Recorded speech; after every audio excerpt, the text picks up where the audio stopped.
Isinalya ni Don Dom ang isa sa kanyang business associates na malamang na pull out nito ang mga investment sa loob ng kanyang tinatag na kumpanya. Wala ka talagang utang loob. Akong tumulong sa'yo para mapasok mong global market pagkatapos ngayong umaalagwa ka na. Basta mo na akong iiwan sa ere? Galit na sabi niya rito. Hindi umimek ang kaibigan nito sa halip nagsilapitan ng mga tauhan nito at inawat si Don Dom. Nakangatal sa galit si Don Dom Stevenson habang tila nanghihinang napaupo. Mula sa kanyang pagsumikap na itayo niyang Stevenson Apparels at namayagpag ito, hindi lamang sa Pilipinas kundi sa buong Asya.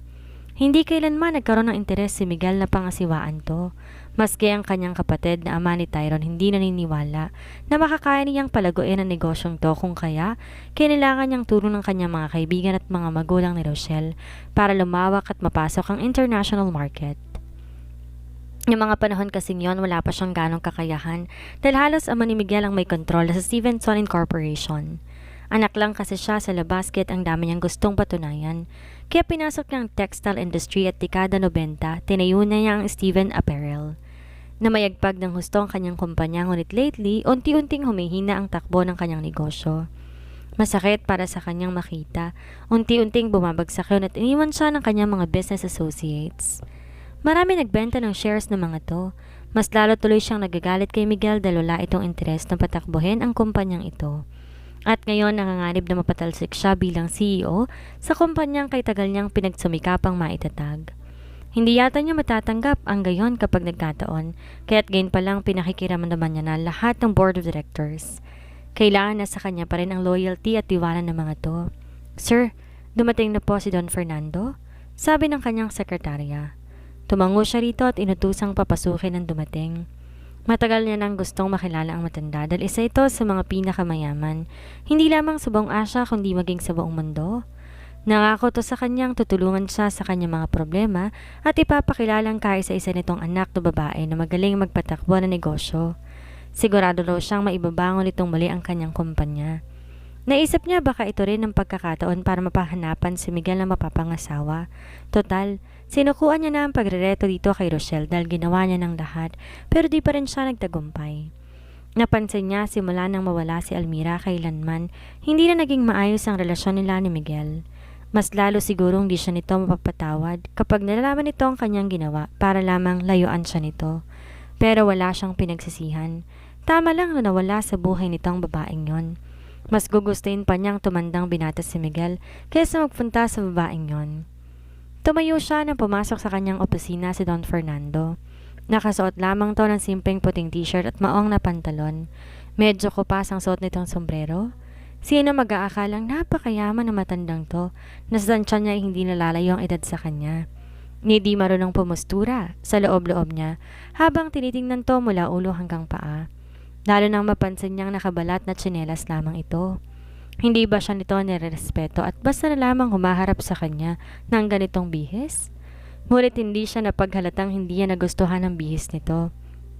Sa halip, abot ang kanyang ngiti dahil kailangan niya ito para isalba ang kanyang naluluging kumpanya. Magandang umaga, Don Fernando. Sa wakas, nagkaroon ka rin ng oras na makausap ako. Bati niya rito. Pasensya na kung ngayon ako nagkaroon ng time. Naging abala ako sa mga street children na pinapaaral ko.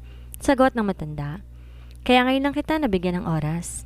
Lihim siyang napaismid. Talagang kailangan pa nitong ipamukha sa kanya na siyang may kailangan dito.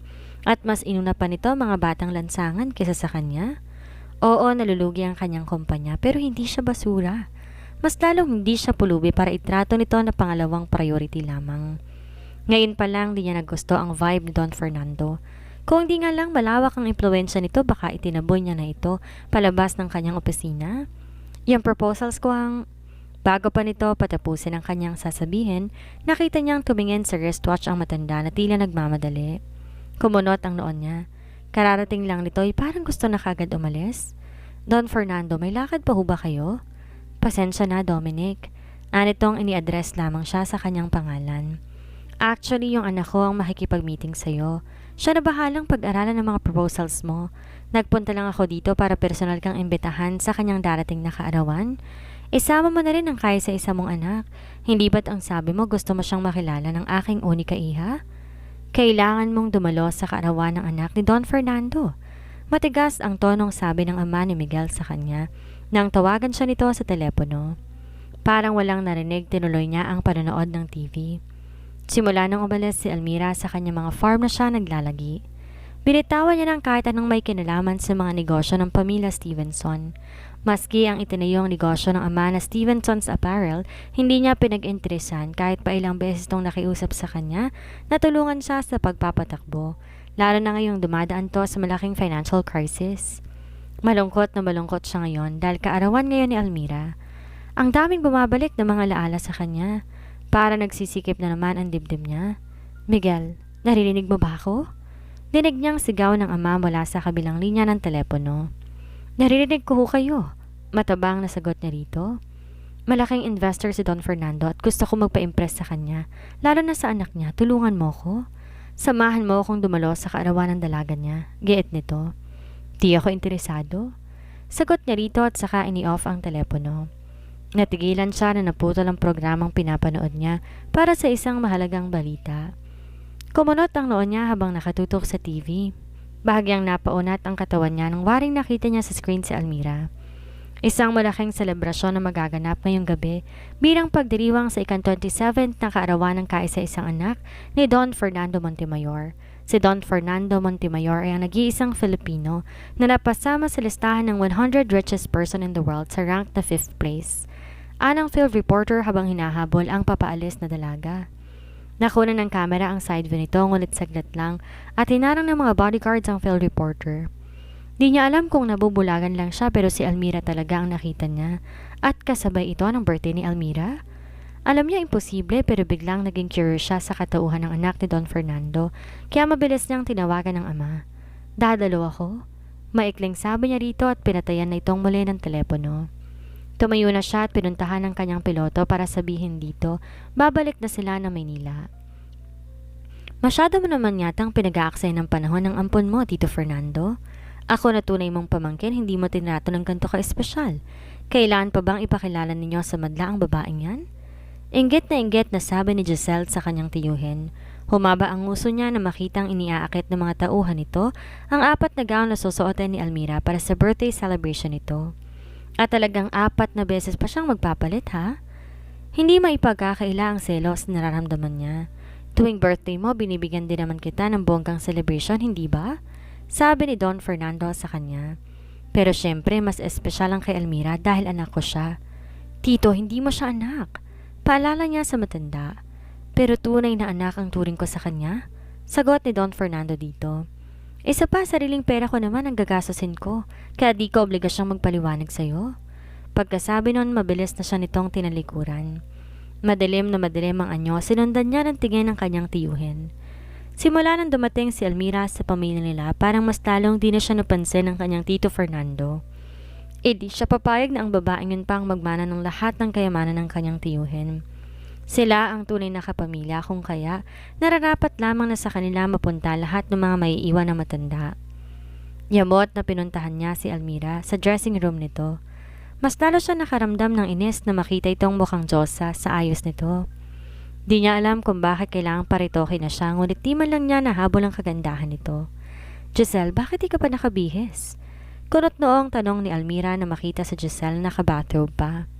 Sinimangutan na Giselle si Almira. As if naman napakahalaga ng gabing to. Inis na sagot nito sa kanya. Napangisi si Almira. Alam niya nagsiselos to sa kanya kahit mas tuwang-tuwa naman siyang iniinis ito. Pero hindi si Giselle ang pakay niya ngayong gabi kaya pinagbigyan niya si Don Fernando na i-celebrate ang kanyang kaarawan. Hindi na siya makapaghintay pa na makita ang reaksyon ng ama ni Miguel kapag nalaman itong siyang tinutukoy ni Don Fernando na tutulong sa nalulugi nitong kumpanya. Ano kaya ang mararamdaman nito sa muli nilang paghaharap? Lintik?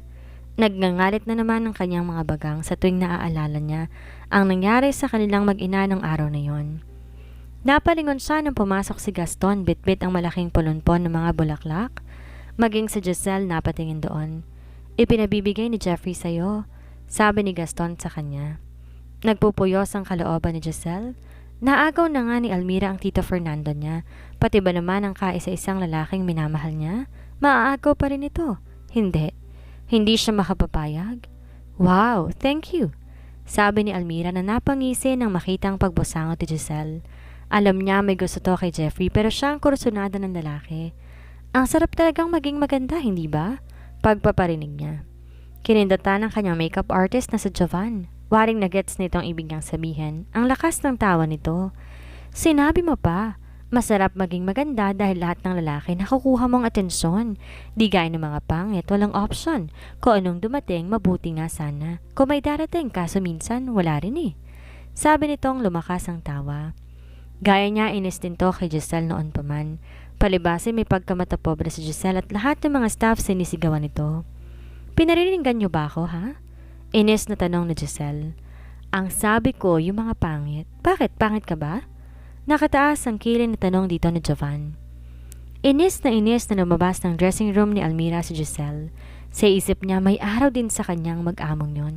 Gigil siya kay Almira dahil pati atensyon ni Jeffrey na agaw na rin nito sa kanya. Nagtungo siya sa kanyang dressing room, tiniyak na mas maganda ang kanyang kasuotan kaysa kay Almira. Ngunit sa isipin niya, kahit anong ganda ng suot niya, hindi niya matatalbugan si Almira lalo pat kapos siya sa height. Bakit ba kasi na magsabog ng kagandahan ng Diyos? Sinulong lahat ng babaeng yun. Pati height nito ang perfect. Samantalang siya, ayaw niyang liitin ang sarili pero kahit anong gawin niya, hindi niya ito magawang talbugan. Kaya lalo lamang siyang namumuhi dito. Samantala nung matapos siyang make-upan ni Jovan, sinilip niya ang bulwagan sa ibaba. Nakasimpleng bestida lamang siya. Mamaya pa niya isusuot ang kanyang magagarang gown. Unti-unti nagsipagdatingan ng mga panauhin. Napangiti siya. Tiniyak niya kay Don Fernando na imbitado din si Don Dominic Stevenson sa pagtitipong ito. Actually, ito lang naman ang gusto niyang sindakin kaya pumayag na rin siya sa kagustuhan ni Don Fernando na ipagdiwang kanyang kaarawan ng ganito karangya. Gusto raw kasi ng Don maranasan niya ang ganito since naikwento niya rito na tuwing birthday niya nalulungkot siya. Ang totoo, naalala niya masayang alaala ni na Miguel nung pinagdiwang nila ito. Napahinga siya na malalim. 3 taon ang lumipas and yet, di pa rin niya magawang ibaon sa limot ang alaala nito. Siguro kaya siya ganito kagalit kay Don Dominic Stevenson dahil ito ang mitsa ng lahat kung ba't naputo lang masaya nilang pagkasama ni Miguel. Parang maluluhanan naman siya habang naalala kung paano sila nakasurvive ng anak sa ginawa ng ama nito. Nagsisikip na naman ang kanyang dibdib sa tuwing maaalala ang kahayupang ginawa ng matanda. At kung di sila nailigtas ng mga tauhan ni Don Fernando marahil, wala na silang buhay ni Paula Alexa. Iniisip pa lang niya ang mga bagay na yon sa kanyang anak, kinikilabutan na siya. Okay lang kung siya lang nasaktan, baka mapalampas pa niya yon. Pero nagawa nitong idamay si Paula Alexa, kaya hindi niya to mapapatawad sa kawalang hiyaan nito. Simula nga na mangyari yon, naging advocacy niya ng tulungan ng mga taong naaapi at yung mga walang boses sa lipunan. Malaking impluwensya sa kanyang kabutihan at pagiging pilantropo ni Don Fernando. O Almira, tila nagulat na sabi ni Rochelle na makita siya. Maski siya nagulat na imbitado rin para to sa kanyang birthday. Marahil kaibigan ni Don Fernando ang mga magulang nito. Buhay ka ba pala? Patuloy ang sabi nito at saka tinignan siya mula ulo hanggang paa. Dito ka namamasukan? May sarcasm na tanong nito. Kung to makeup ka naman yata para maging serbitora dito. Natatawang sabi nito sa kanya. Pasensya na, ito lang kasing nakayanan ko. Sagot niyang at mang tatalikuran to pero hinawakan ang isang braso niya. Diba sabi ko naman sa'yo, magsasawa rin sa'yo si Miguel? Kung pinakawalan mo lang sana siya kaagad, hindi ka sa basura pupulutin. Baka nabigyan pa kita ng magandang trabaho sa company. Baka nga ginawa pa kitang assistant ko. Taas noong sabi ni Rochelle sa kanya. Isang tipid ng ngiti ang pinakawalan niya. Kung sakali bang di ako sumingit, magkakatuluyan kaya kayo ni Miguel? Palagay ko ganito pa rin ang magiging ending, hindi ba? Bakit kasi hindi mo pa aminin sa sarili mong kahit kailan hindi ka nagustuhan ni Miguel? Nag-iinsulto ang sabi niya rito. Tama ba ako? Dahil kung kahit katiting na paggustoy, meron siya para sa'yo, baka wala kang dito sa party at hindi umaaligid ng mga mata sa mga gwapong lalaki. Aniyang bahagya pa tong nilapitan. By the way, halos lahat ng mga gwapong lalaking darating ngayon, manliligaw ko. Bulong niya at nakita niyang napahumindig si Rochelle. Muli siyang tinignan mula ulo hanggang paa. Ang lakas ng loob mong mang bluff. Hoy babae, bumalik ka na sa kusina at huwag kang masyadong ilusyonada. Sabi mo eh. Akmang lalayuan niya ito na mahagip ng mga mata niya si Miguel. Eksakto naman, nakita rin siya nito at ewan kung ilusyon lamang niyang nakita niyang pananabik at kagalakan sa mga mata nito habang nakatingin sa kanya. Mabilis ang pintig ng puso niya. Hindi pa rin nagbabagong epekto ng lalaking to sa kanyang katawan. Nakikita niyang tumakbo ito papalapit sa kanya. Hindi niya malaman kung tatakbo ba siya pabalik ng dressing room or haharapin ito. Maraming salamat sa inyong pagdalo. Unang-una gusto kong pasalamatan si Don Fernando Montemayor sa lahat ng to. Sabi ni Almira na nilingon ang matanda. Pasensya na papa kung hanggang ngayon tinatawag ko pa rin po kayong Don Fernando. Alam ko nagtatampo kayo kapag ina-address ko kayo sa ganyang pangalan. Pero gusto ko lang po yung gawing paalala sa aking sarili para hindi ko makalimutan kung saan man ako nagmula. At gusto ko rin pong palaging naaalala na kung hindi dahil sa tulong niya marahil hindi ko mararating ang tagumpay na tinatamasa ko ngayon. Kayo ang nagbigay sa akin ng pag-asa na muling mangarap. Kayo rin ang nagpadama sa akin ng busilak na pagmamahal na kahit kailan hindi ko naramdaman sa tunay kong mga magulang. Maraming salamat, Papa, at asahan ninyo na hanggang sa aking pagtanda hindi ko kalilimutan lahat ng mga itinuro ninyong kabutihan at palagi kong lilingon sa aking pinanggalingan. Madamdaming sabi niya sa matanda at saka humarap sa mga panauhin. Kasabay ng pagdiriwang ng aking kaarawan, nais kong ilunsad ang Twin Sisters Foundation kasamang aking pinakamamahal na kakambal na walang iba kundi si Alondra Stevenson. Narinig niya ang masigabong palakpakan at pumokos ang kamera sa kinaroroonan ni Alondra. Ang Twin Sisters Foundation naglalayong tulungan ng mga kababaihan na naliligaw ng landas, mga battered wife, mga inabuso at mga kababaihang nawalan ng pag-asa para ma-empower silang mulit mabigyan ng pagkakataon na magbagong buhay. Dagdag pa niya. Tila nagsisikip ang dibdib ni Miguel habang nakatingin sa kay Almira na nasa gitna ng entablado. Hindi niya alam kung paanong kinupkup ito ni Don Fernando. Wala siyang ideya ano ang mangyayari pagkatapos itong umalis sa kanyang condominium.